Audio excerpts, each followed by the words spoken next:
Hi friends, இன்றைக்கி நான் எங்கள் வீட்டு மரத்தில் இருந்து பறித்த ஒரு 2 மாங்காய் வச்சு தான் ஈஸியாக ஒரு ஊறுகாய் மாதிரி ரெடி பண்ணியிருக்கேன். சாதத்துக்கு எல்லாத்துக்குமே தொட்டுக்கலாம்.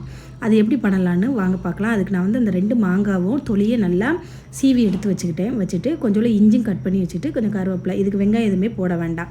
ஒரு இரும்பு சட்டினா கொஞ்சம் நல்லாயிருக்கும். இரும்பு சட்டியில் கொஞ்சம் கடுகு, ஒரு பிஞ்சு வெந்தயம் போட்டு நல்லா வதக்கிக்கோங்க. வதக்கினதுக்கப்புறம் அந்த இஞ்சியும் கருவேப்பிலையும் போட்டு நல்லா அந்த எண்ணெயிலே வதக்கிக்கோங்க. அதுக்கப்புறம் வத்தல் பொடியும் எண்ணெயிலே போட்டு கொஞ்சம் நல்லா இது பண்ணிக்கோங்க. அப்போ கொஞ்சம் நல்லாயிருக்கும். அதுக்கப்புறம் இந்த வெட்டி வச்சுருக்கிற மாங்காவையும் அதில் போட்டு நல்லா தீயை குறைச்சி வச்சு நல்லா வேக விட்டுக்கோங்க. அப்போ தான் சாப்பிட்றதுக்கு நல்லாயிருக்கும். வெளியே வச்சாலும் சீக்கிரத்தில் கெட்டு போகாது. நல்லா பொறுமையாக வெந்து வரும்போது அது எப்படி இருக்குன்னு பாருங்கள். அப்படி ஒரு க்ரீமி சூப்பராக இருக்கும் பார்க்குறதுக்கே. டேஸ்ட்டு வெளியே வச்சா போதும், கெட்டே போகாது. ஃப்ரிட்ஜுக்குள்ளே வைக்கணும்னு அவசியமே இல்லை. பார்த்துக்கோங்க எப்படி இருக்குது பாருங்கள். நான் ஃபைனலாக எப்படி மேலே வர இருந்துச்சு, இப்போ கீழே தான் இருக்குது பாருங்கள். எப்படி இருக்குது பார்க்குறதுக்கே அழகாக இருக்குல்ல. இதே போல்